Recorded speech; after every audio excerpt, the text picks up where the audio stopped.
I watched a man destroy himself trying to prove he was strong. He lifted weights until his body broke. He worked until he collapsed. He fought battles that didn't need fighting. And when he finally hit rock bottom, a simple question changed everything. What if you're using the wrong kind of strength? This is Father, and today, I'm sharing a story that might challenge everything you believe about success, effort, and winning at life. The breaking point. David Chen was the hardest worker in every room he entered. At 28, he was already a senior manager at a tech company. He woke up at 4:30 a.m., hit the gym for 2 hours, worked 14-hour days, answered emails until midnight, and squeezed in side projects on weekends. His colleagues called him the Machine. His family barely saw him. His girlfriend left him 6 months ago with one sentence. You're never actually present. David, even when you're here, you're somewhere else. But David didn't slow down. In fact, he pushed harder. She doesn't understand, he told himself. Success requires sacrifice. Winners don't quit. Champions push through. He believed that life was a battle. And battles were won through sheer force, relentless effort, and never backing down. Then came the Monday that changed everything. David was in a client meeting, presenting a proposal he'd worked on for 3 weeks straight, barely sleeping, surviving on energy drinks and determination. Halfway through his presentation, his vision blurred. His chest tightened. The room started spinning. He collapsed. When he woke up in the hospital, his doctor gave him the news: severe exhaustion, dangerously high blood pressure, early signs of burnout that could lead to serious health complications. Mr. Chen, the doctor said bluntly, your body is shutting down because you're treating it like it's indestructible. You need to stop completely. David stared at the ceiling of his hospital room that night, feeling something he hadn't felt in years. Defeated. And I did everything right, he whispered to the darkness. I worked harder than everyone else. I never gave up. So why am I here? The old man at the park. The doctor prescribed 2 weeks of complete rest. No work, no gym, no screens. David felt useless. On day 3 of his forced break, he went to a nearby park just to escape the suffocating silence of his apartment. He sat on a bench watching people pass by, feeling like a failure. That's when he noticed the old man. He was probably in his 70s, sitting under a tree about 20 feet away. But here's what caught David's attention. The man was playing chess. Alone, moving pieces on both sides of the board.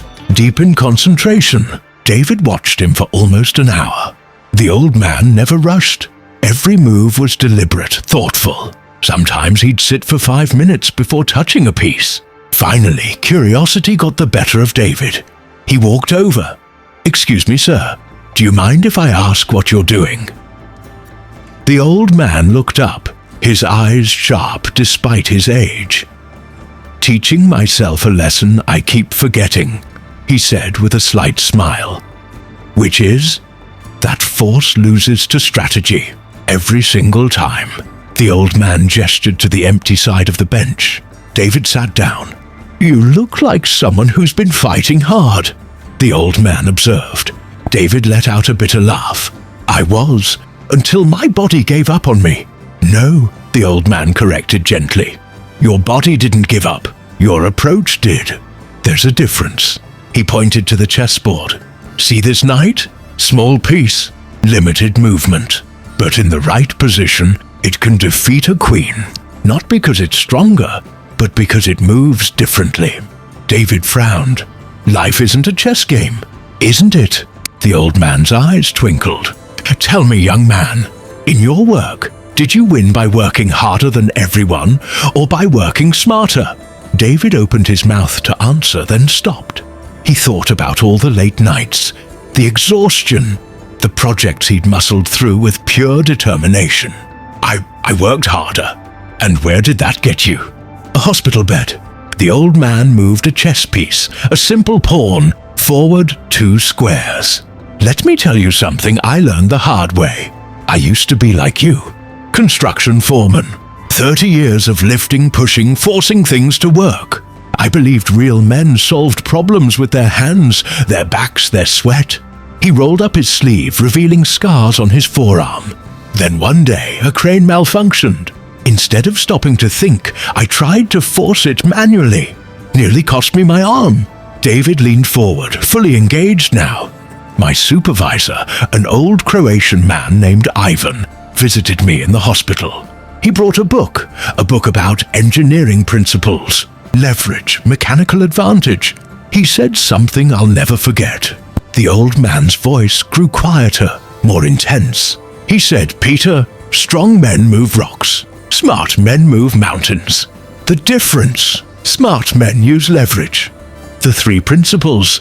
Peter, the old man, looked at David with the intensity of someone passing down hard-earned wisdom. You want to win at life? Stop trying so hard. Start thinking harder. Let me show you three principles that changed everything for me. He rearranged the chess pieces. Principle 1, leverage beats effort. Look at this board. You could memorize every opening, practice for 10,000 hours, and still lose to someone who understands one thing. Positioning. The strongest piece poorly positioned loses to the weakest piece well positioned. Peter leaned back. In your work, are you creating leverage or just creating motion? Are you building systems that work for you, or are you the system? Most people confuse activity with progress. They're busy, not effective. David felt something click. He thought about all those 14-hour days. How much of it was actually moving him forward?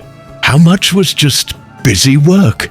Responding to every email, attending every meeting, saying yes to every request.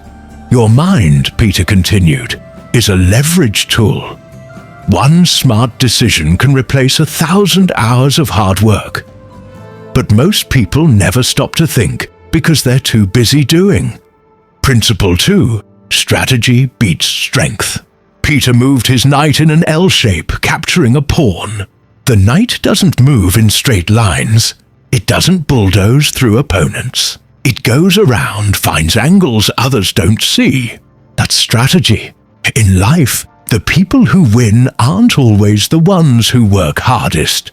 They're the ones who see the game differently. They ask better questions. They find elegant solutions to complex problems. David interrupted. But doesn't hard work matter?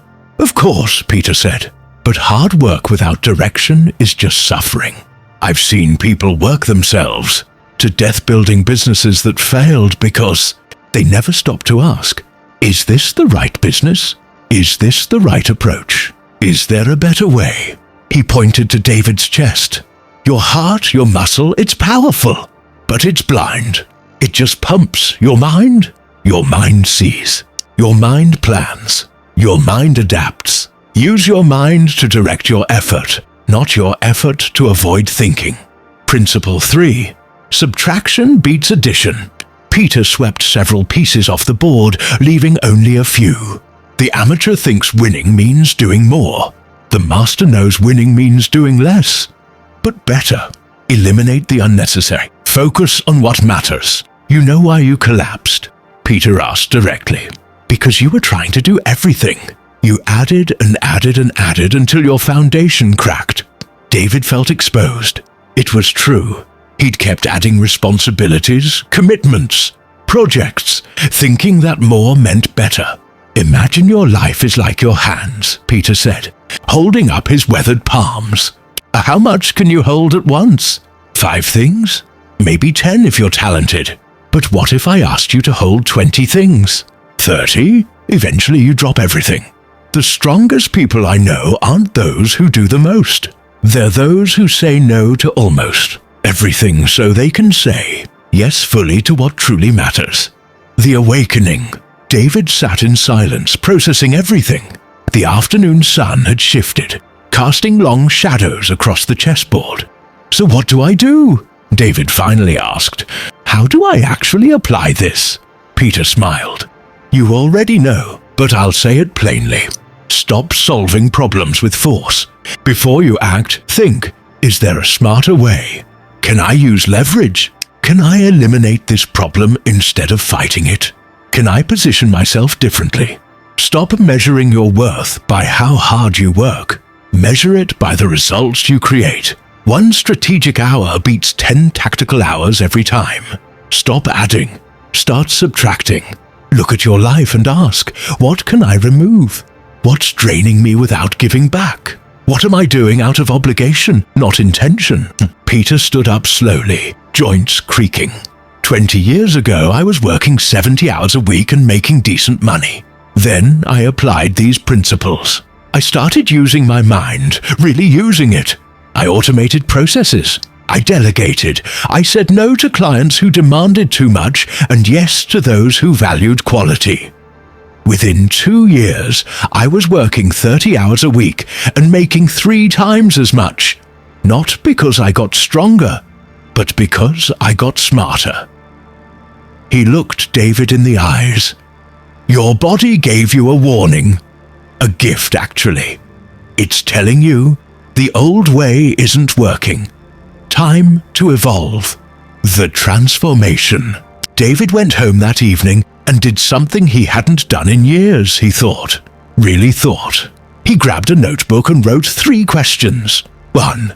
Where am I using force when I could use leverage? 2. What am I doing that doesn't actually matter?